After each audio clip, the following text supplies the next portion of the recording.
Thank you राज यार, timely बता दिया तूने। ये पांडा पे तो फाइन लगाना चाहिए। पांडा बता नहीं सकता था रिकॉर्डिंग नहीं हो रही है।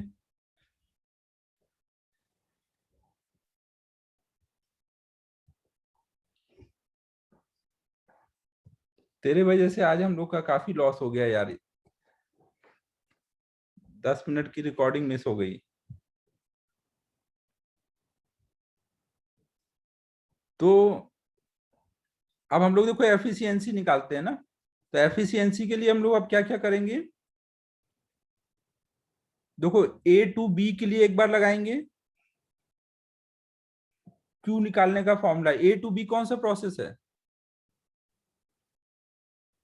ए टू बी कौन सा प्रोसेस है। ए टू बी के लिए क्यू ए बी निकालोगे तो वो कौन सा प्रोसेस है। आइसोबारिक ना। आइसोबारिक है तो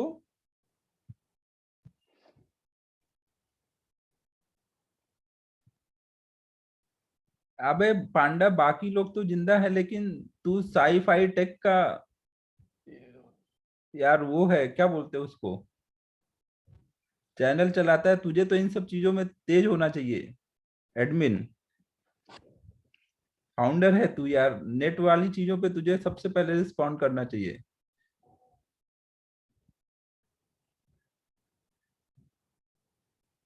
तो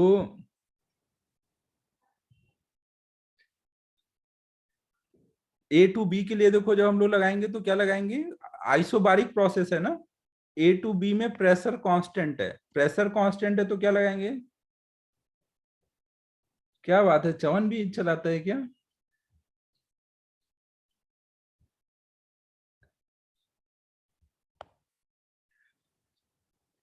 ठीक है, तो कोई दिन क्लास में बीच में इनके वीडियो शेयर करने पड़ेंगे, फिर मजे लिए जाएंगे अच्छे से।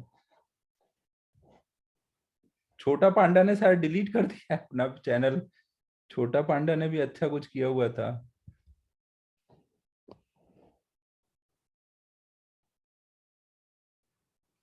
अबे पांडा तूने डिलीट क्यों किया भाई, डबिंग इतना अच्छा किया था।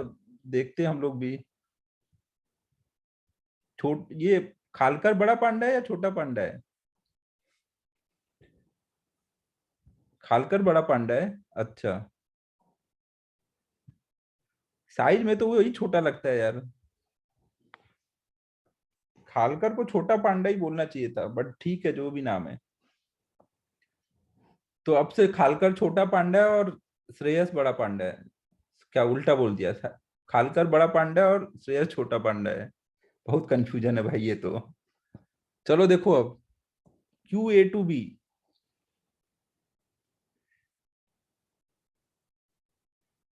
तो क्यू ए टू बी में हम लोग क्या लगाएंगे, N C P delta T ना।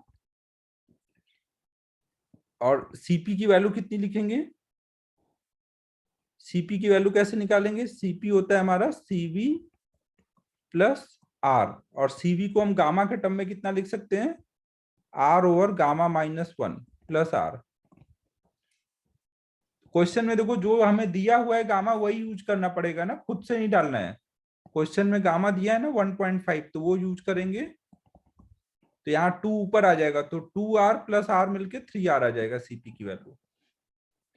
सीपी सीवी खुद से नहीं डालना है ना, जो क्वेश्चन में दिया गया है वो यूज करना है। यहाँ मोनो एटॉमिक कुछ ऐसा बोला नहीं था ना। आपको गामा दिया था, बोला नहीं गया था, तो जो गामा दिया वो यूज करना है।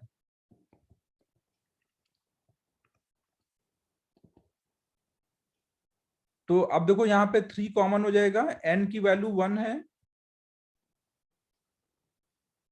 आर को आर रहने दो, डेल्टा टी कितना बोलोगे। टी नॉट से 9 टी नॉट हुआ था ना, देखो यहाँ टेम्परेचर। यहाँ ए से बी जब गए थे तो टेम्परेचर टी नॉट से 9 टी नॉट हुआ था, टेम्परेचर में चेंज आया है 8 टी नॉट का। तो पहले स्टेप का हीट आ गया। फिर बी टू सी कौन सा प्रोसेस है। B to C adiabatic process है ना, तो एडियाबेटिक प्रोसेस का तो हीट हमारा 0 होगा।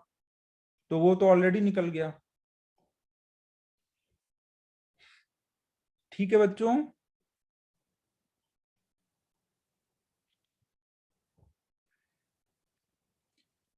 कल्पेश पढ़ा लेने दे फिर लिख लेना। फिर C2A आता है। C2A कौन सा प्रोसेस है?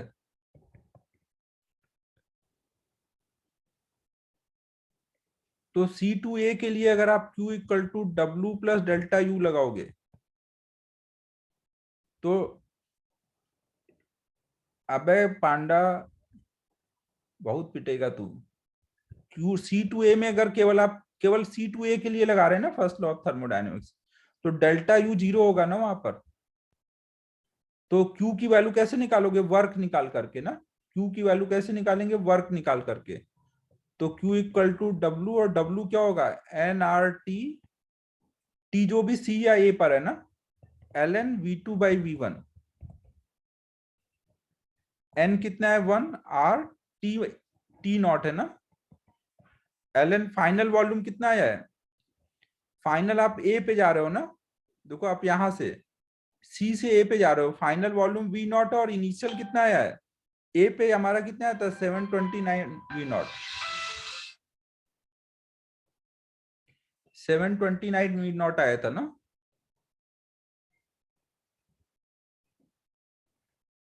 तो फाइनल वॉल्यूम वी नॉट है और इनिशियल है 729 we not.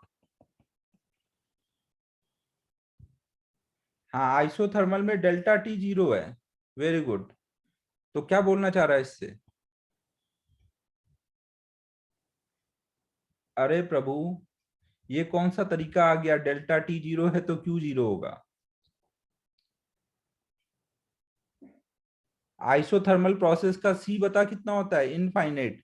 Delta T zero है, तो एन सी डेल्टा टी लगाएगा तो इससे निकाल पाएगा? इससे नहीं निकलेगा ना। क्यू कहां से निकालेगा? इससे निकालेगा।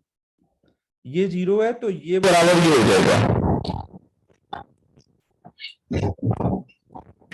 ये R T minus L N 29 आ जाएगा ना। 729, 729 क्या हो रहा होगा? कोई का कुछ बन रहा है क्यूबिक वगैरह?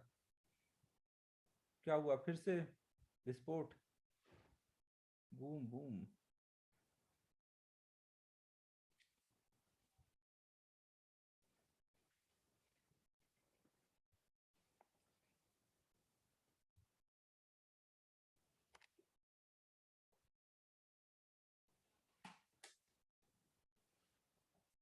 रिकॉर्डिंग में नहीं आता यार ये सब। रिकॉर्डिंग में आता है क्या है? अच्छा, आज चेक करता हूँ। ये जब C2A निकाल रहे थे अपन तब हुआ था ये ना। चेक करता हूँ।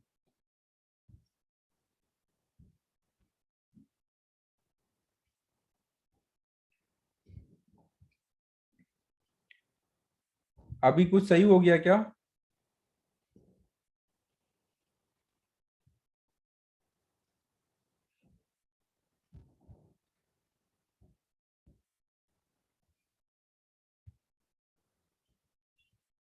ठीक है, तो अब देखो भाई, 729 को हम लोग क्या लिख सकते हैं?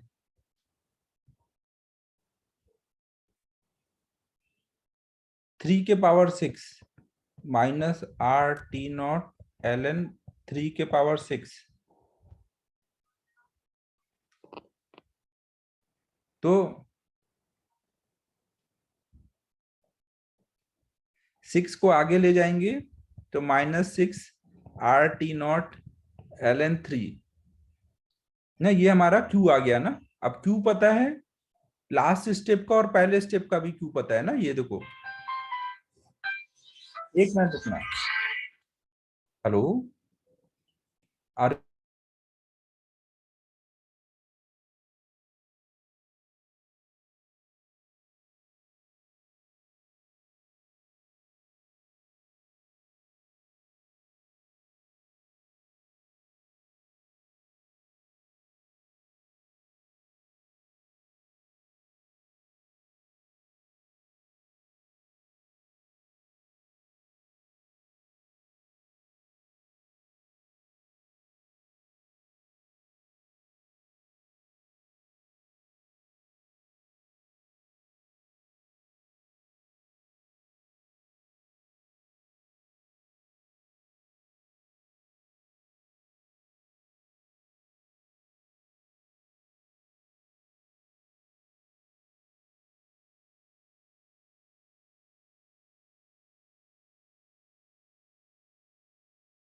हेलो, आवाज आई अभी? क्या वो म्यूट हो गया था? ए का टेम्परेचर पता है, बी का टेम्परेचर पता है, सी का टेम्परेचर पता है, तो जहां का भी डेल्टा टी चाहिए निकाल लेंगे। डायग्राम में देखो सबका टी लिख दिया था।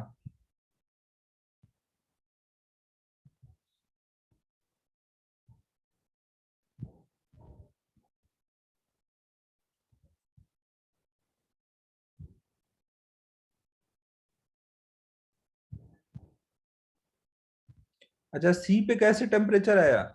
देखो बच्चों, सी में देखो कौन सा प्रोसेस हो रहा है। ए टू सी कौन सा प्रोसेस है? आइसोथर्मल। तो आइसोथर्मल का क्या मतलब हुआ कि हर पॉइंट पे टेम्परेचर सेम होगा। मतलब ए से सी हर पॉइंट का टेम्परेचर सेम होगा ना। तो अगर ए पे टेम्परेचर टी नॉट है तो सी पे कितना होगा?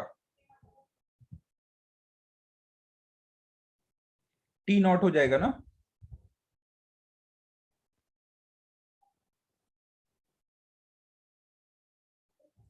नोट करो।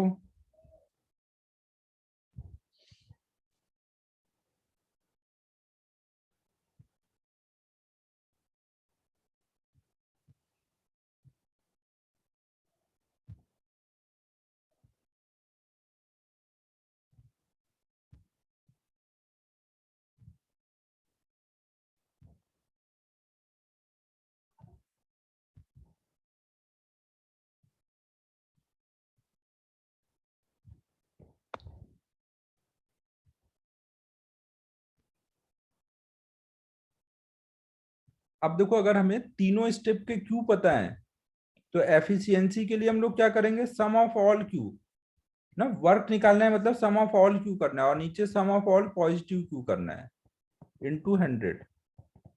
सम ऑफ ऑल क्यू में पहले स्टेप का क्यू कितना है? 24 टी नॉट। आर भी है ना वहाँ, आर लिखना रह गया था ऊपर वाले स्टेप में, यहाँ आर लिखना रह गया है।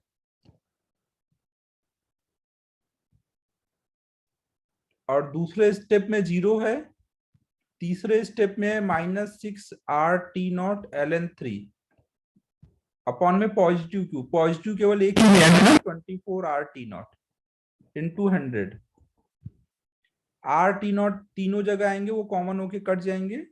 तो यहाँ आ जाएगा 24 - 6 ln 3 अपॉन में 24 इंटू 100। अब ln 3 वगैरह क्वेश्चन ये में दिया रहता है ना। लगे तो आप निकाल भी सकते हो ln 3। ln 3 निकालना होगा तो इसको पहले log बेस 3 कर दो। log 3 base 10। फिर log।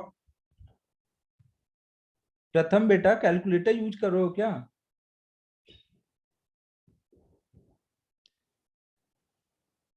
सच से बता ना भाई। फाइन वाइन नहीं लगेगा यार।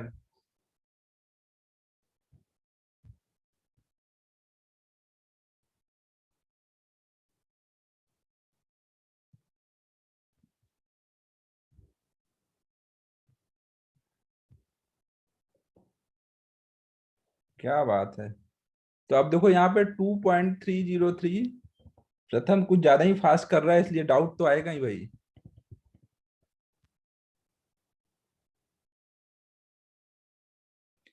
अब इसको सॉल्व कर लेना, वो वैल्यू डाल देना ना।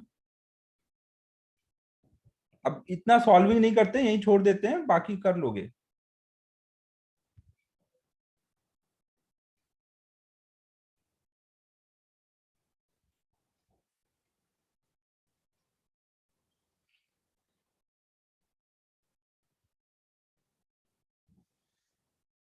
कल पेस्ट वाले की दुनिया में चल रहा है। फिलोसफर बनेगा कल पेस्ट।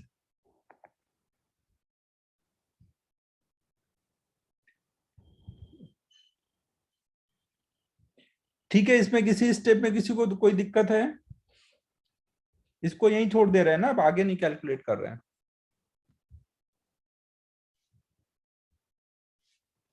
कौन सा कैलकुलेटर लाए हो तुम? आजकल तो चाइना वाले में भी होता है, तुम तो कहाँ और कहाँ से लाए हो कैलकुलेटर?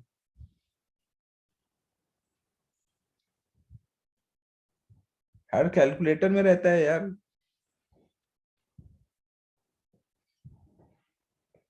अब ये पांडा को अलग ही दिक्कत हो गई। पांडा भाई पहले स्टेप में, अभी यहाँ पे हम देखो क्या निकाल रहे हैं, sum of all Q. Sum of all Q से वर्क डन आ जाएगा ना। तो पहले स्टेप का क्यू निकाला था ना, एनसीपी डेल्टा टी करके वो लिखा हुआ है। दूसरे स्टेप का क्यू निकाला था, वो एडियाबैटिक प्रोसेस है, 0 है। तीसरे में डब्ल्यू ही क्यू है, तो तीसरे स्टेप का क्यू लिखा है।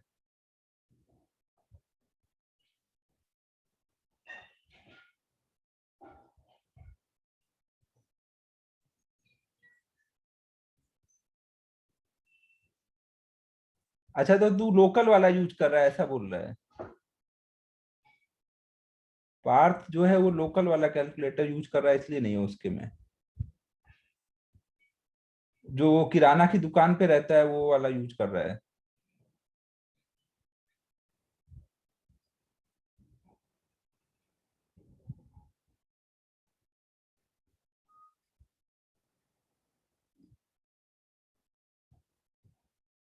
हाँ जाने दो, उसके लिए तो क्या ही बोल रहा। वो तो बता भी देगा तो भी कुछ नहीं कर रहा है, उसके लिए तो क्या बोलना।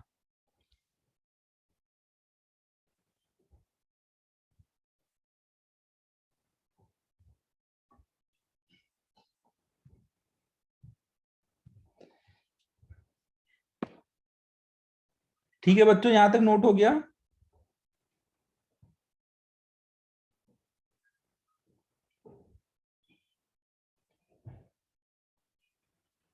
ठीक है फिर तो, नहीं यूज कर रहा, अच्छा जाने दे, कोई बात नहीं। मुझे लगा शायद तू कर रहा हो इसलिए पूछ लिया।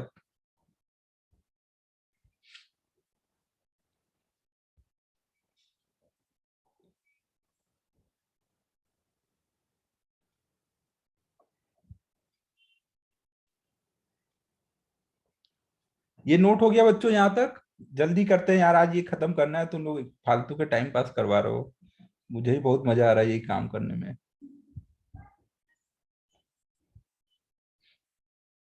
नोट हो गया बच्चों, आगे चलें। अब ये कैलकुलेटर कैलकुलेशन कर लेना यार।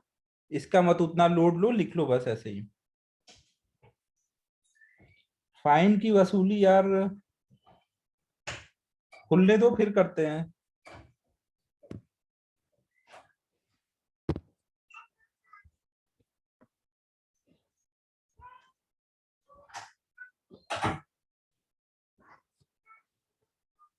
अभी मैं कोई इधर उधर की बातें नहीं कर रहा, अभी मैं इसमें पढ़ाई की बातें करूंगा।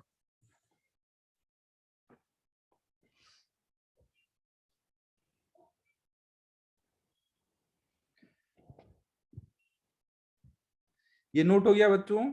अब हम लोग नेक्स्ट देखने जा रहे हैं कार्नोट साइकिल।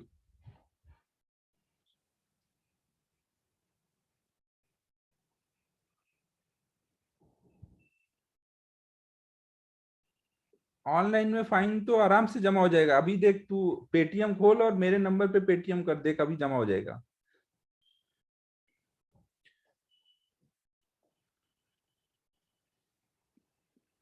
तू बस लिख के रख कि तूने दे दिया है, बाद में अपन हिसाब कर लेंगे।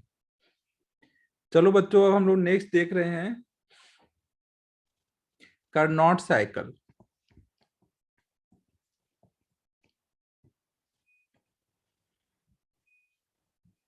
कार्नोट साइकिल देखो क्या होगा।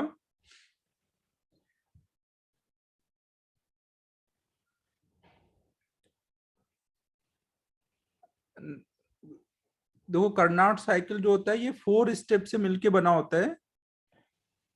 2 आइसोथर्मल स्टेप और 2 एडियाबैटिक स्टेप। बस खत्म होने वाला है, तुम लोग थोड़ा सा पेशेंस रखो तो आज ही खत्म हो जाएगा।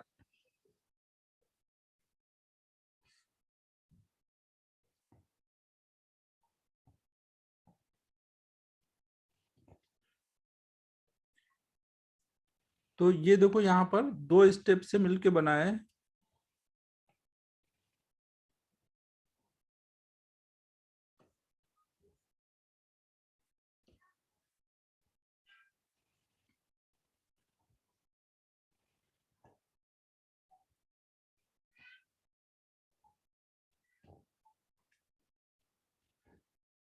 सभी लोग भाई अपना ये कैमरा बंद रखो।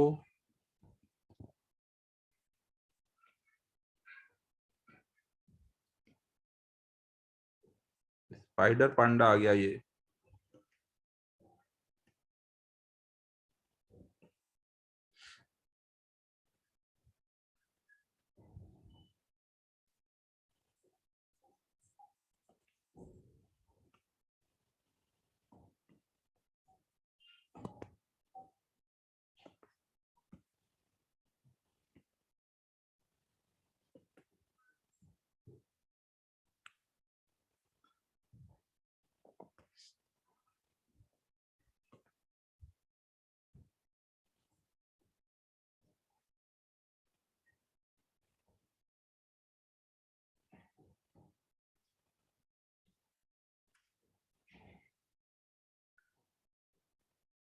ये है तो अपने क्लास का ही भाई, अपने क्लास की सारी बातें पता रहती है इसको अंदर की।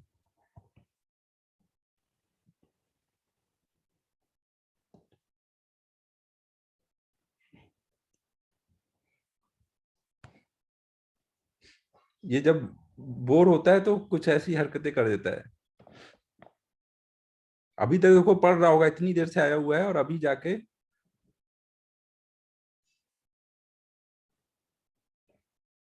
चलो देखो इधर अब।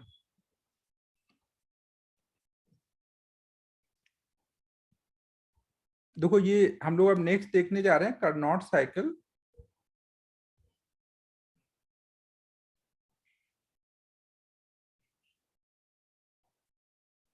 यार अपने पास टाइम नहीं है भाई वेस्ट करने के लिए, सभी लोग इधर देखो। ए टू बी, यहाँ पे देखो 4 स्टेप से ये प्रोसेस मिलके बनता है।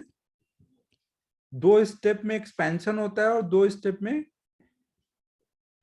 पहले 2 स्टेप में एक्सपेंशन होगा और अगले 2 स्टेप में कंप्रेशन होगा।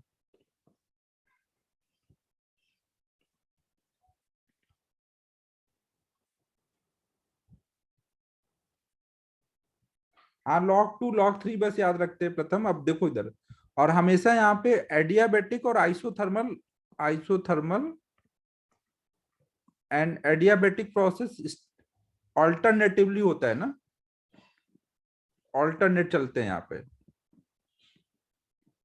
तो जैसे पहले ए टू बी, यहाँ पे आइसोथर्मल प्रोसेस है,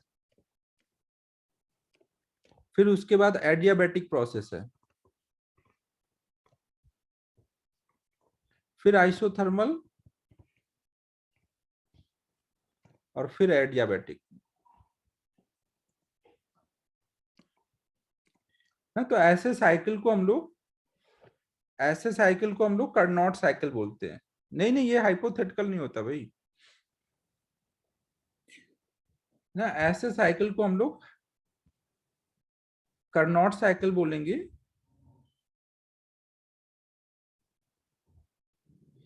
ना ये टोटल 4 स्टेप प्रोसेस है ना, और स्टार्ट होगा तो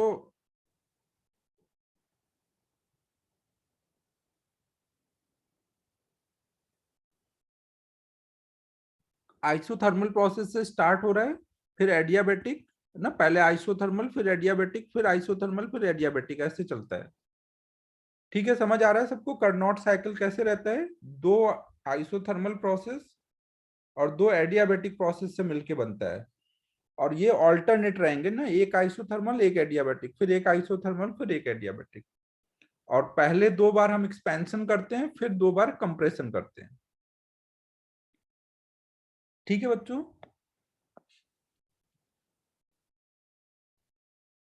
अब देखो यहाँ पे जो ये आइसोथर्मल प्रोसेस हो रहा होगा, मान लो वो T1 टेम्परेचर पे हो रहा है, और कंप्रेशन जो हो रहा है आइसोथर्मली वो T2 टेम्परेचर पे हो रहा है। तो जब ये एक्सपेंशन हो रहा होता है तो हम इसको हीट सप्लाई करते हैं ना, कुछ Q1 हीट हम सप्लाई कर रहे होंगे। और जब कंप्रेशन होता है तो इससे हीट बाहर आती है, Q2 हीट बाहर आती है। कंप्रेशन में आप निकालोगे Q निगेटिव होगा ना, और एक्सपेंशन में Q पॉजिटिव होगा। और एडियाबेटिक में तो आपको पता ही है कि कोई क्यू नहीं देना पड़ेगा, इधर का तो क्यू 0 होगा एडियाबेटिक का। तो अगर हम इसके लिए सम ऑफ ऑल क्यू निकालें तो केवल Q1 माइनस Q2 आएगा ना, Q1 प्लस में Q2 माइनस में, यही हमारा टोटल वर्क डन हो जाएगा। और अगर आप सम ऑफ ऑल पॉजिटिव क्यू निकालो तो वो केवल Q1 आएगा। ठीक है बच्चों, तो कार्नोट साइकिल की एफिशिएंसी कितनी बोलोगे, sum of all W upon में sum of all positive Q ना, सम ऑफ ऑल W मतलब सम ऑफ ऑल क्यू। हाँ, एक्सपेंशन के टाइम पे हीट देना पड़ेगा ना, आप ऐसे देखो Q equal to W plus delta U. Isothermal process में U जीरो होगा ना, डेल्टा U जीरो होगा, और एक्सपेंशन होगा तो वर्क प्लस में होगा ना, वर्क प्लस में होगा तो Q भी प्लस में होगा। एक्सपेंशन मतलब वॉल्यूम बढ़ रहा है, वॉल्यूम बढ़ेगा तो वर्क प्लस में होगा।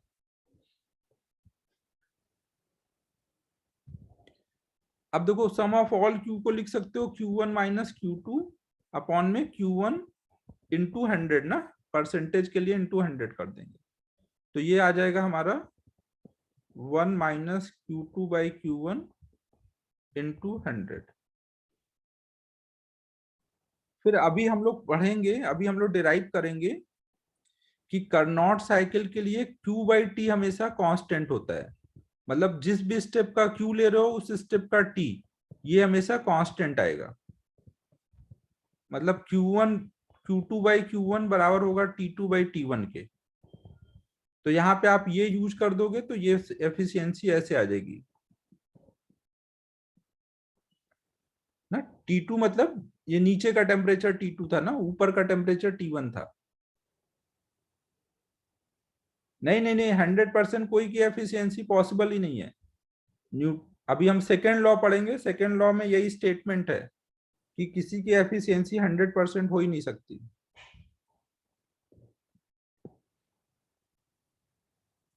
भूतड़ा भाई बंद रखो वीडियो।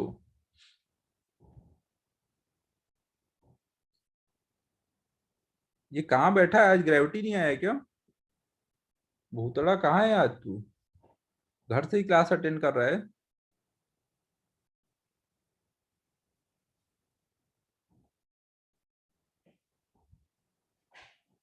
ये ऊपर लाल लाल पता नहीं क्या लगा रखा था, ये ग्रेविटी में थोड़ी होगा, ये घर पे ही होगा इसके।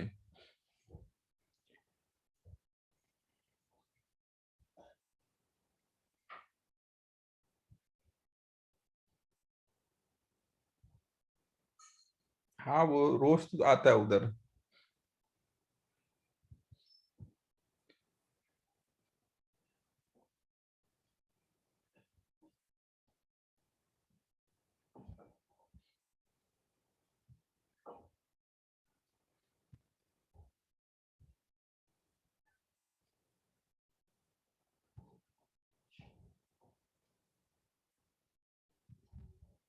हाँ पांडा सही बोला तूने, ग्रेविटी में दो ही कलर दिखते हैं, ऑरेंज और पर्पल,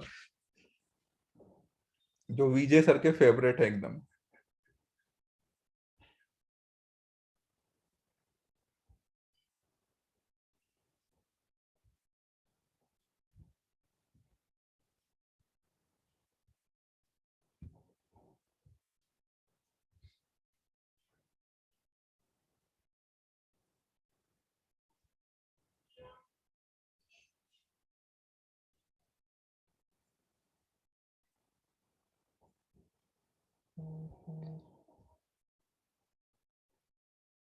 अबे भूतड़ा, फर्स्ट लॉ खत्म हो गया और सेकंड स्टार्ट होने वाला है, बीच का टाइम चल रहा है, ये ट्रांजिशन स्टेट है।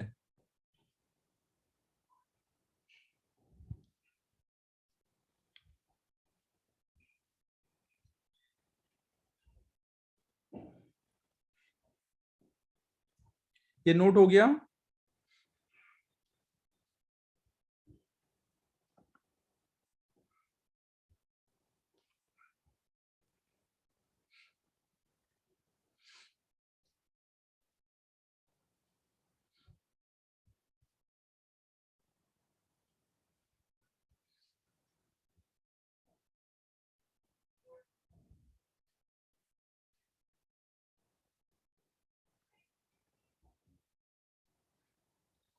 बस नेक्स्ट क्लास से स्टार्ट हो जाएगा Piyush, next chapter.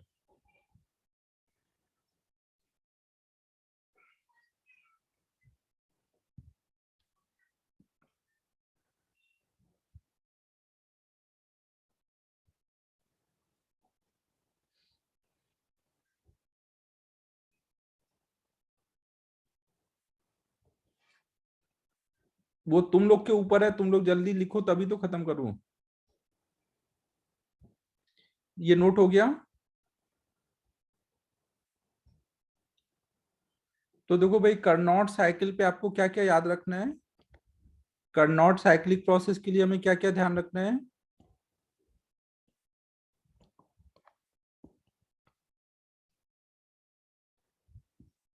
Q by T constant होता है, यही समझा रहा हूँ चवन, अभी देख इधर। ना हमने देखा कि ये 4 स्टेप से मिलके बनता है, 2 आइसोथर्मल और 2 एडियाबैटिक।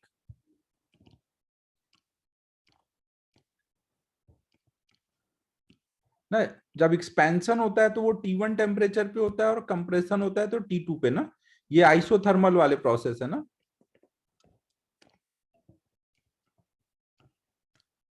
और यहाँ पे क्यू जीरो होगा। A to B, B to C, C to D और D to A to B में हीट हम दे रहे होते हैं ना, और बी टू सी में हीट निकल रहा होता है। तो चाहे हीट दे रहा हूं या निकल रहा हूं, उन सब के लिए Q1/T1 बराबर होगा Q2/T2 के ना। मैग्नीट्यूड उनके ऐसे रिलेटेड होते हैं कार्नोट साइकिल में। ये अभी मैं प्रूव करूंगा ना। अभी आपको याद कर लेना है, मैं प्रूव करके बताता हूँ ना।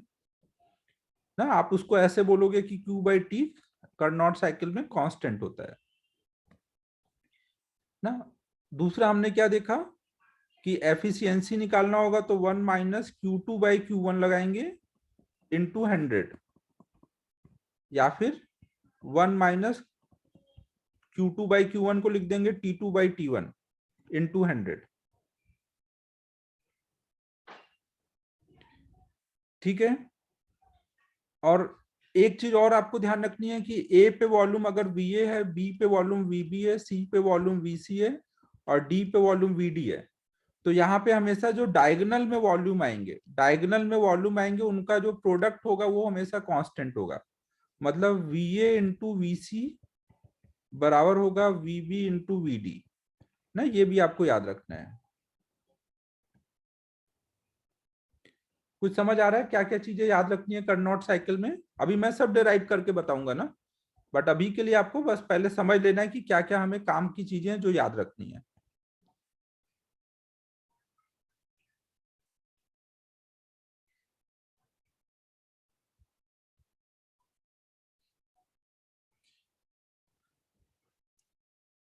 तो अब आपको यहाँ पे पहले तो ये करना है कि prove that VA into VC बराबर होगा VB इंटू VD। ये कोई प्रूव कर सकता है। डायगोनल वाले जो वॉल्यूम होंगे उनका प्रोडक्ट कांस्टेंट होगा, ये कोई प्रूव कर सकता है, मतलब सेम होगा। ट्राई करो, 2 मिनट टाइम देता हूँ, ट्राई कर लो।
हो गया।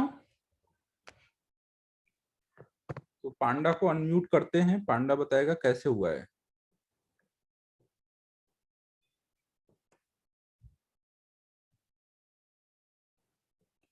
एक मिनट, पांडा को बताने दो, फिर देखते हैं।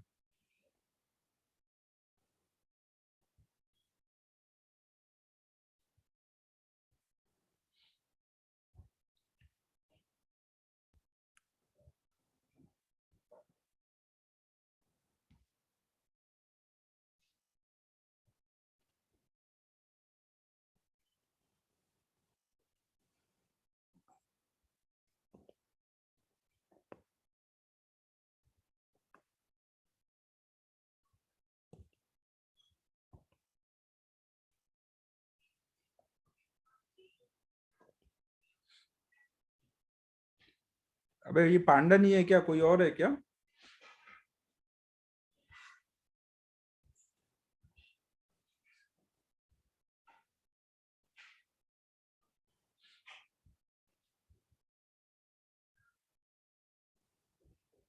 अनम्यूट कर रहा हूँ, एक बार बता क्या बोल रहा है।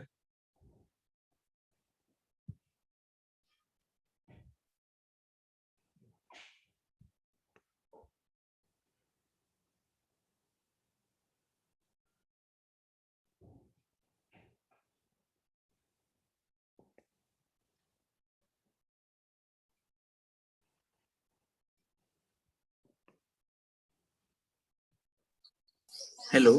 हेलो, हाँ बोलो। हाँ, इसमें जो ए टू बी है उसमें जो वर्क होगा और हम्म। सी टू डी में जो वर्क होगा वो हाँ, इक्वल और ये निगेटिव होगा एक दूसरे का। इक्वल और निगेटिव कैसे होगा? अगर इक्वल एंड निगेटिव हो जाएगा तो Q2 Q1 इक्वल हो जाएंगे ना, फिर तो एफिशिएंसी 100% आ जाएगी। नहीं नहीं पर नहीं, नहीं पर उससे हो जाता है ना।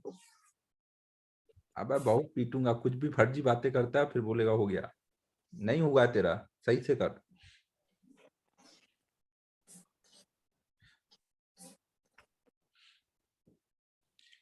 देखो बच्चों, आप यहाँ पे कैसे प्रूव कर सकते हो। हम यहाँ पे देखो बी टू सी के लिए एडियाबेटिक प्रोसेस है ना। टेम्परेचर और वॉल्यूम का इनका अगर रिलेशन लिखें बी टू सी के लिए, और A to D के लिए एडियाबेटिक प्रोसेस का यूज करते हुए टेम्परेचर का रिलेशन लिखें ना, तो उससे हम लोग ये बता सकते हैं कि वो ये वॉल्यूम का डायगोनल वाला जो है वो प्रोडक्ट इक्वल है। ए पे वॉल्यूम टेम्परेचर कितना होगा, A to B हर जगह टेम्परेचर कितना होगा A to B में। A to B isothermal process है ना, तो A to B हर जगह टेम्परेचर क्या आना चाहिए, A to B temperature T1 आएगा ना। अगर सेम आएगा और ऊपर टेम्परेचर T1 माना है ना, मतलब ए पे भी टेम्परेचर T1 है, बी पे भी टेम्परेचर T1 है, और नीचे C to D T2 temperature पे आइसोथर्मल प्रोसेस है, तो C to D हर जगह टेम्परेचर T2 होगा। अब अगर मैं बी टू सी के लिए लगाऊं यहां पर, तो बी पे टेम्परेचर पता है, सी पे टेम्परेचर पता है, बी पे वॉल्यूम और सी पे वॉल्यूम को रिलेट कर सकते हैं यहां से T1 T2 के टर्म में, और यही सेम काम करेंगे D2A के लिए, T1 T2 के टर्म में इनके वॉल्यूम को रिलेट करेंगे एडियाबेटिक प्रोसेस वाली इक्वेशन से।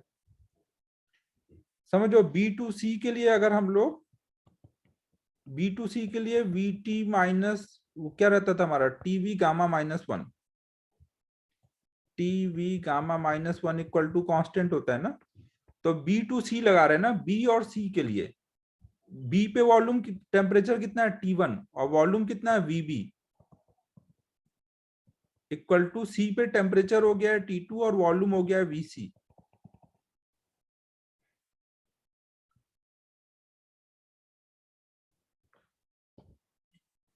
यहाँ पे डायग्राम बना देता हूँ, यहाँ पे देख लो।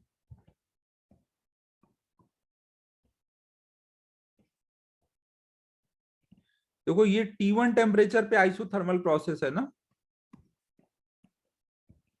तो ए पे टेम्परेचर T1 होगा, बी पे टेम्परेचर T1 होगा ना, और C to D T2 temperature पे आइसोथर्मल प्रोसेस है, तो सी पे टेम्परेचर T2 होगा और डी पे टेम्परेचर T2 होगा। यहाँ पे वॉल्यूम वी ए है, यहाँ पे वी बी है, यहाँ पे वी सी है और यहाँ पे वी डी है। तो मैंने बी टू सी के लिए एडियाबेटिक प्रोसेस की इक्वेशन लगाई ना, बी टू सी के लिए। तो वॉल्यूम कितना पकड़ूंगा, वीबी और टेम्परेचर T1, और सी पे देखूंगा तो वीसी वॉल्यूम और टेम्परेचर T2। ठीक है बच्चों, समझ आ रहा है? एडियाबेटिक प्रोसेस की इक्वेशन में डाल दी ना।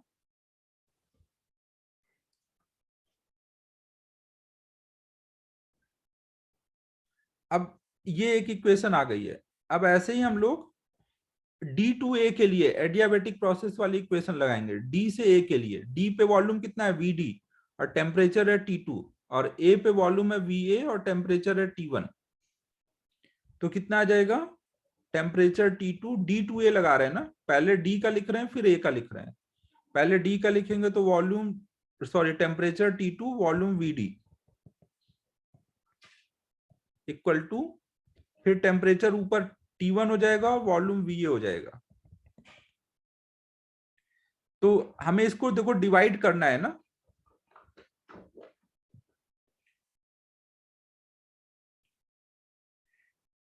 डिवाइड करना है या मल्टीप्लाई कर देते हैं ना, इक्वेशन 1 और 2 मल्टीप्लाई कर दो।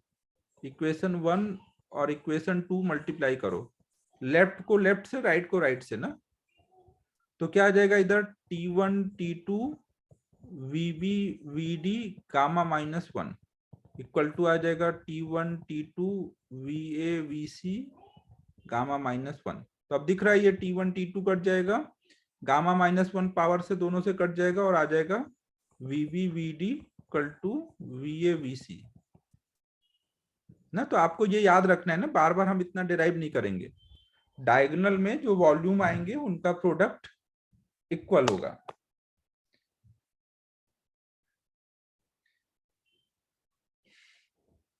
ठीक है, यहां तक हो गया।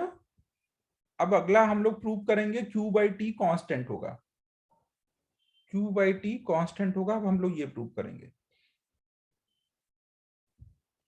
आज तो लग नहीं रहा खत्म होगा, ये कार्नोट साइकिल ही आज खत्म हो जाएगा। अबे चवन, ये कार्नोट साइकिल पढ़ रहे हैं उसके लिए ही प्रूव किया है तो उसी में लगेगा ना, हर जगह थोड़ी लगेगा। केवल कार्नोट साइकिल में ही लगा सकते हो। आज तो कार्नोट साइकिल ही हो पाएगा, थोड़ा सा बस और रह जाएगा, तो नेक्स्ट क्लास में वो करके डाउट डिस्कस करेंगे।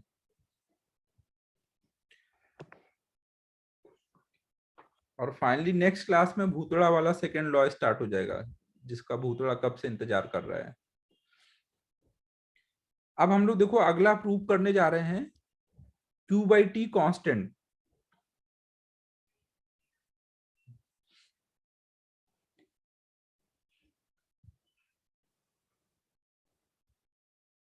वेडनेसडे को SHM देखेंगे, और मंडे को अगर टाइम मिला तो कर देंगे, नहीं तो वेडनेसडे को करेंगे। अभी अभी पढ़ने दो ना, अभी 25 मिनट है, 25 मिनट में अभी थोड़ा कोर्स करा लेने दो। अब देखो हम लोग फिर से, मैं डायग्राम बना देता हूं ताकि कंफ्यूजन ना हो। अगला हम लोग प्रूव करने जा रहे हैं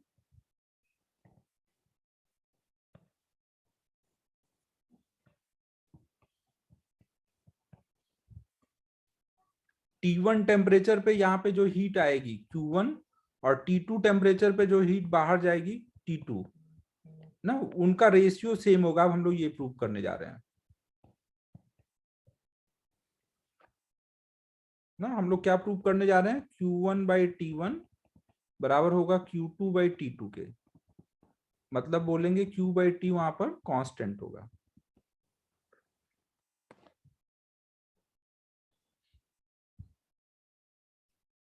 स्क्रॉल करूं ऊपर, यहां तक कर लूं?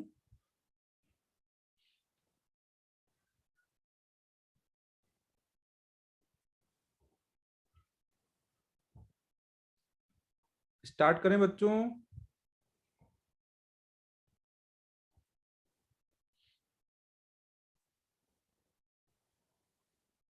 हाँ, मैं ही कर रहा हूँ, मैं ही कर रहा हूँ, तुम लोग को बस बोल रहा हूँ कि यहां से लिखना शुरू करूं, इतने इसके ऊपर का हो गया है। अब देखो प्रूव करने के लिए मैं क्या सोचूंगा, अगर मैं ए टू बी प्रोसेस के लिए देखूं, ए टू बी प्रोसेस के लिए Q equal to W plus delta U में देखूं, फर्स्ट लॉ ऑफ थर्मोडायनेमिक्स लगाऊं ए टू बी के लिए, तो ए टू बी कौन सा प्रोसेस है, ए टू बी कौन सा प्रोसेस है, आइसोथर्मल, तो उसका डेल्टा यू कितना आएगा, 0 आएगा ना, उसका आइसोथर्मल प्रोसेस का डेल्टा यू 0। तो जो वर्क होगा वही वहां का क्यू होगा ना, तो क्यू मतलब Q1, Q1 बराबर वहां का वर्क। आइसोथर्मल प्रोसेस में वर्क कैसे निकालते हो, एन आर टी, टी कितना है उस वहां पे, T1 है, एल एन V2/V1, V2 मतलब VB का वॉल्यूम अपॉन में VA का वॉल्यूम, यही आएगा ना पहले स्टेप का क्यू। ए टू बी का क्यू निकालना है तो डब्ल्यू निकाल के बता देंगे, और डब्ल्यू निकालना आता है, डब्ल्यू हमें पता है आइसोथर्मल प्रोसेस के लिए कैसे निकालते हैं, N R T L N V2/V1, और B2C यहाँ तो एडियाबेटिक प्रोसेस है, इसका तो Q0 है, इसका भी Q0 है, Q1 निकालना है और Q2 निकालना है ना। Q2 कैसे निकालूंगा, C2D के लिए,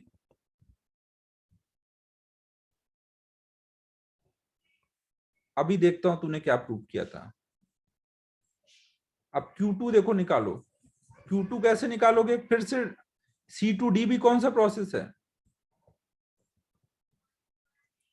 C2D भी आइसोथर्मल प्रोसेस है, तो उसका भी डेल्टा यू 0 होगा।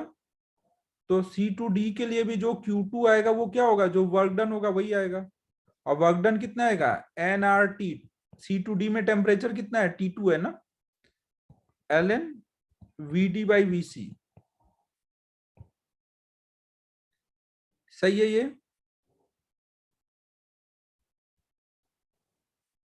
अब देखो यहां पे VD बड़ा है या VC बड़ा है,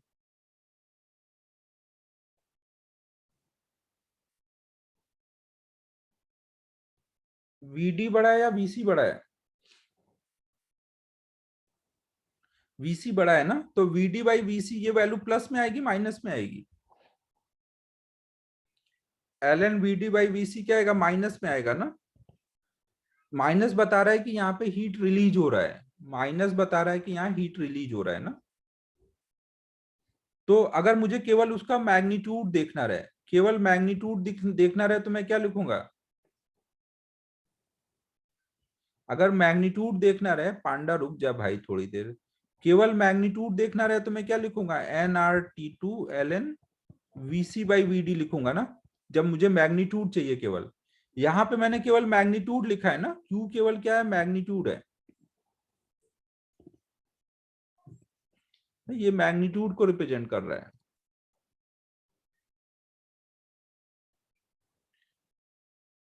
तो मैग्नीट्यूड में मैं क्या कर दूंगा, माइनस साइन हटा दूंगा, तो मतलब ये आ जाएगा, ये दूसरी इक्वेशन हो गई।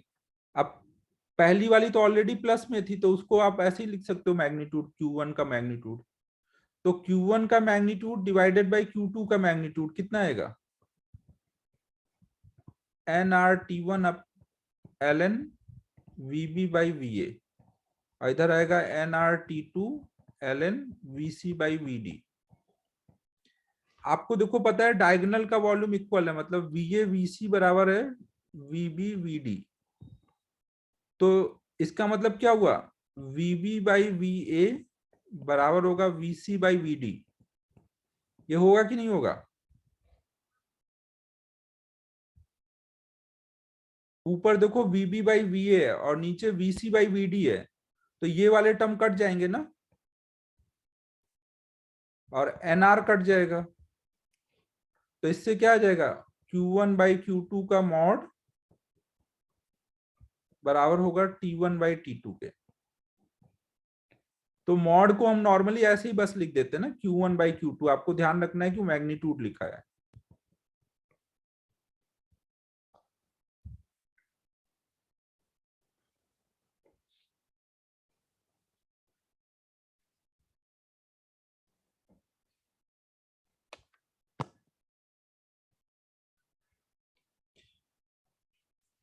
ठीक है, तो कार्नोट साइकिल में बस आपको जो मैंने पॉइंट्स बताए वो याद रखोगे तो क्वेश्चन एकदम इजीली हो जाएंगे ना। अब एक दो क्वेश्चन करा देता हूँ।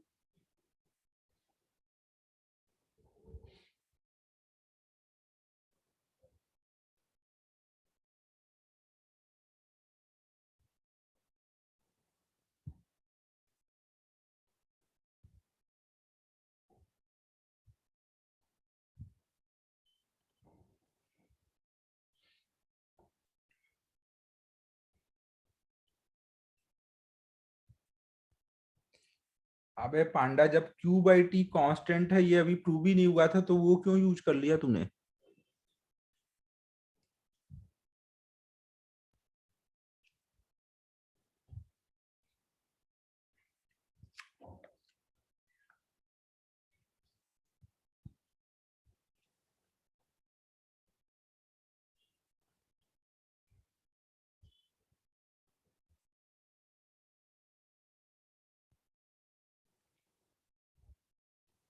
ये नोट कर लो जल्दी।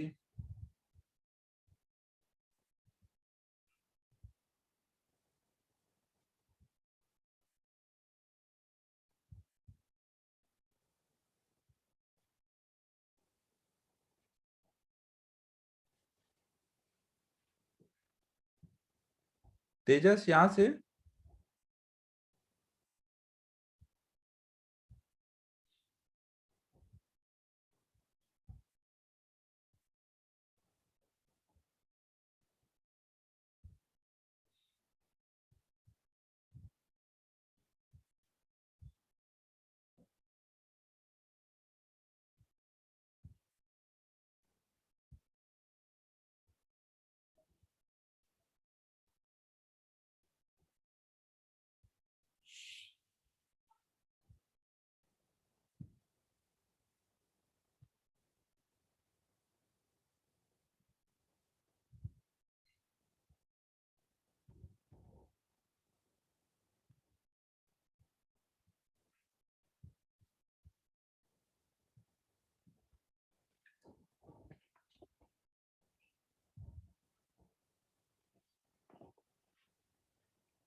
चलो अब इस पे एक आसान सा क्वेश्चन करते हैं। A Carnot cycle is operating between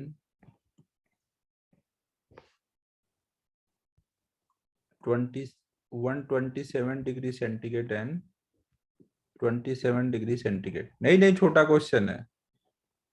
if total work done by cyclic cycle is 60 joule, then find part 1 heat supplied, part 2 efficiency।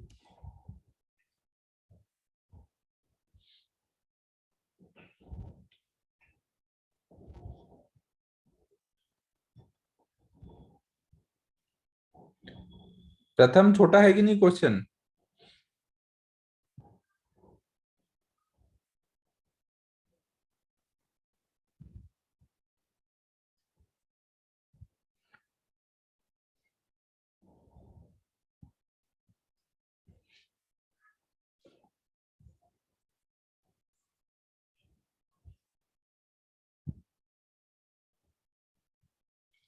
हाँ, ये बात तो है ही है। छोटा हो या बड़ा, प्रथम को क्या ही फर्क पड़ता है।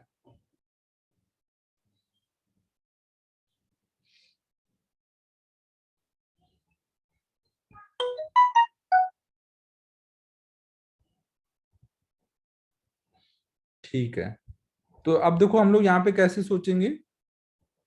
हमें पता है कि जो भी कार्नोट साइकिल होगा,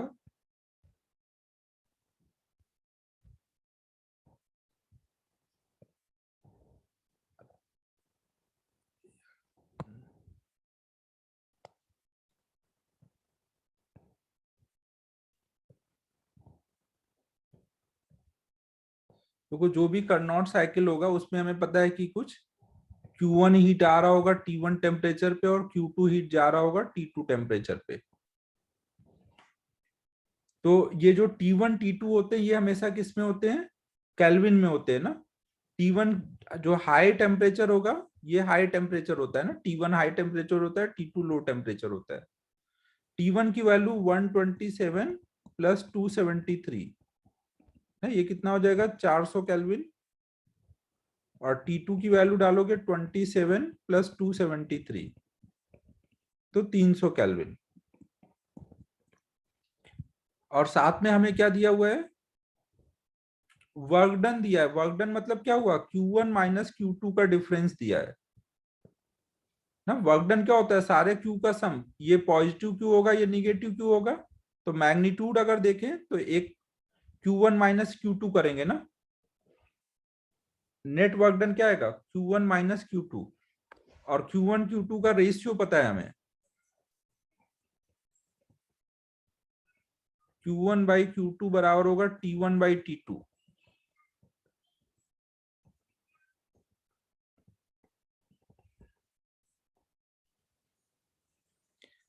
मतलब हम Q2 की जगह क्या लिख सकते हैं, 3/4 Q1। अब ये वाली वैल्यू हम यहाँ पे डाल देंगे तो इससे हमें आ जाएगा Q1 minus 3/4 Q1 equal to work done W।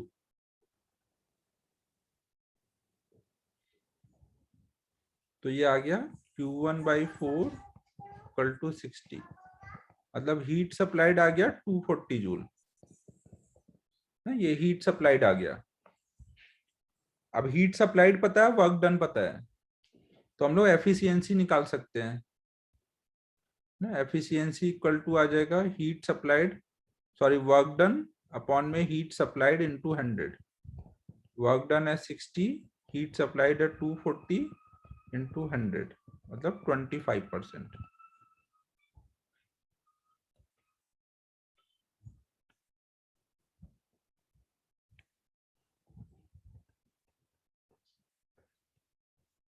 और या तो एफिशिएंसी हम लोग 1 माइनस T2/T1 इंटू 100 करके भी निकाल सकते थे। हाँ वहां से भी आ जाता। अब Q1 Q2 निकाल ही लिया था तो इसलिए इधर से ही निकाल दिया ना।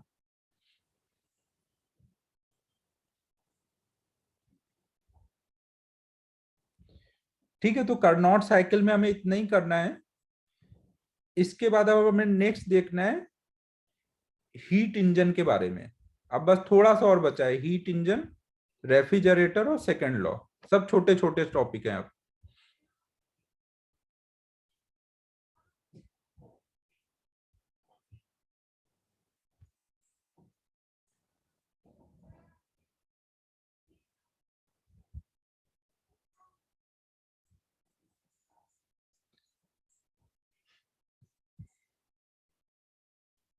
हीट इंजन 5 मिनट का टॉपिक है, करा लेने दो ना।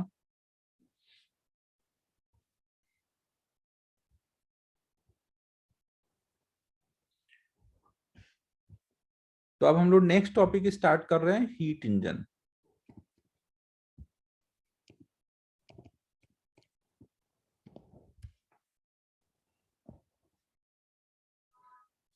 देखो कोई भी इंजन होगा, इंजन का क्या काम होता है, कोई भी इंजन का क्या काम क्या होता है, एनर्जी लेना और बदले में वर्क करना। जैसे बाइक में इंजन होता है। हाँ क्वेश्चन अगले में कर लेंगे, बस खत्म ही है ना, 2-3 क्वेश्चन और करने हैं, बस खत्म है। जैसे बाइक का इंजन है वो क्या करता है, जब आप बाइक में पेट्रोल बर्न होता है तो उसको हीट मिलता है। तो हीट मिलता है तो वो क्या करता है, डिस्टेंस ट्रेवल करता है ना, वो काम करता है ना। इंजन का काम क्या होता है, हीट लेकर के काम करना। तो इंजन जो होता है वो कैसे हीट लेता है, कोई हाई टेम्परेचर वाली बॉडी से हीट लेता है, जिसको हम लोग सोर्स बोलेंगे। हाई टेम्परेचर मान लो T1 टेम्परेचर पे है तो उससे वो हीट लेगा कुछ Q1, और हीट लेकर के कुछ वो W वर्क करेगा ना। ये E जो है इंजन के लिए लिखा है ना। जब भी वो वर्क करेगा तो कभी भी ऐसा पॉसिबल नहीं होता कि सारा का सारा जितना हीट मिला है वो वर्क में आ जाए, क्योंकि कुछ ना कुछ फ्रिक्शन वगैरह बाकी रीजन से कुछ ना कुछ एनर्जी का लॉस हो जाएगा। तो कुछ एनर्जी वेस्ट चली जाएगी, जो वेस्ट जाती है उसको Q2 से दिखाते हैं, और जहां जा रही होगी उसको हम बोलेंगे वो सिंक है ना। जैसे बाइक के केस में एनवायरनमेंट में जाएगी ना, सराउंडिंग में कुछ हीट लॉस करके चली जाएगी, तो उसको हम सिंक बोलेंगे। वो मान लो कुछ T2 टेम्परेचर पे है। तो इंजन के लिए आप क्या बोल सकते हो, एनर्जी कंजर्वेशन से जो हीट गिवन है, Q1 हीट गिवन है, वो बराबर होगा work done by engine plus जो हीट वेस्ट हुआ, Q1 equal to W plus Q2 ना, ऐसे बोल सकते हैं। तो हम उसका वहां पे वर्क निकाल सकते हैं Q1 माइनस Q2 करके ना। तो अगर इंजन की एफिशिएंसी पूछी जाए तो आप क्या करोगे, work done by engine divided by heat given. कितना हीट गिवन है, Q1 हीट गिवन है ना, इनटू 100। वर्क को लिखोगे Q1 माइनस Q2 अपॉन में Q1 इंटू 100। तो ये आ जाएगा 1 minus Q2 by Q1 into 100। ठीक है, समझ आ रहा है।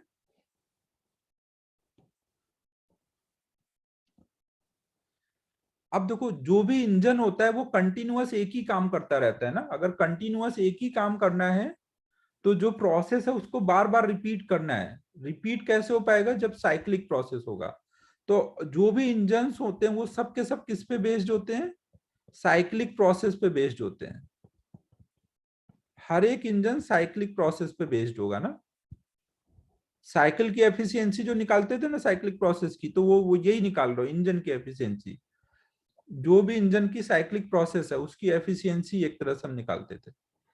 अब देखो, अगर हमारा इंजन कार्नोट साइकिल पे बेस्ड है, हाँ, if cycle is Carnot cycle, तो वहां पे आप बोल सकते हो Q1 बाई Q2 ना। ये जो Q1 होगा और Q2 होगा वो बराबर होगा ये जो T1 और T2 है इसके टेम्परेचर के रेशियो के। तो जो एफिशिएंसी का फॉर्मूला है वहां पे आप फिर ये लगा सकते हो, 1 माइनस Q2 बाई Q1 की जगह T1 बाई T2 इंटू 100। हर एक इंजन के लिए नहीं लगा सकते ना, केवल जो कार्नोट इंजन होंगे ना, जो कार्नोट साइकिल पे बेस्ड होंगे, उनके लिए आप ये लगा सकते हो।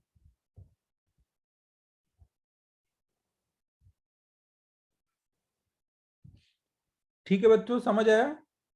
इंजन में बस आपको क्या क्या चीजें ध्यान रखनी है। Q1 बराबर होगा, जो नहीं होंगे उनके लिए यहां से ही लगाना पड़ेगा, यहां से जो है 1 minus Q2 by Q1 into 100 करना रहेगा।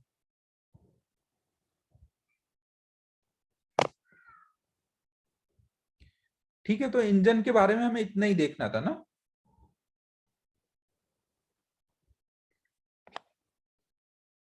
अब एक और लॉ पढ़ना है, लॉ फॉर रेफ्रिजरेटर। वो भी थ्योरी करा देता हूँ, 2 मिनट की थ्योरी है, फिर नेक्स्ट क्लास में उनके क्वेश्चन कर लेंगे। एक एक दो दो क्वेश्चन करने, बस फिर खत्म हो जाएगा।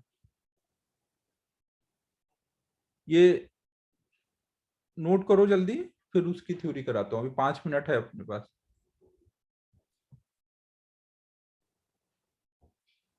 सैचुरेट हो गए।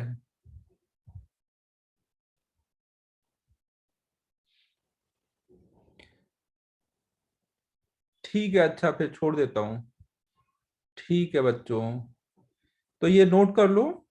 अब नेक्स्ट क्लास में बस अब थोड़ा सा और बचा है, CP/CV मिक्सचर बताना है, और लॉ ऑफ रेफ्रिजरेटर और सेकंड लॉ, 2-2 मिनट के सब है।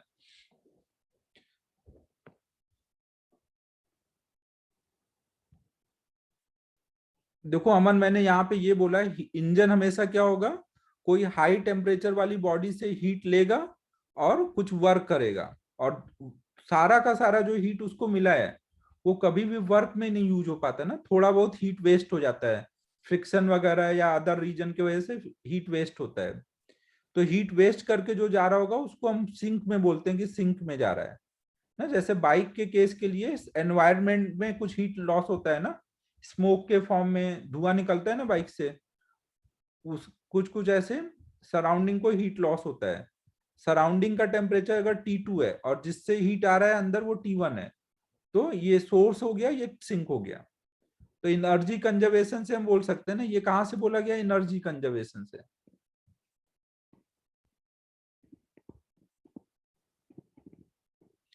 ना, अगर आपने Q1 हीट दी तो कुछ W वर्क हुआ और Q2 हीट सिंक में चली गई, तो ये एनर्जी कंजर्वेशन से लिख दिया। अब यहाँ से W निकाला, W आ गया तो एफिशिएंसी निकाल सकता हूँ, वर्क डन अपॉन में हीट गिवन। हाँ, और लास्ट में रीजन ऑफ एक्सपेंशन भी बता दूंगा।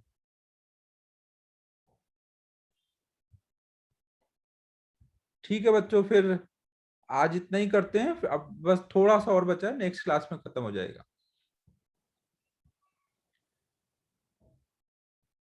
Bye bye everyone, bye.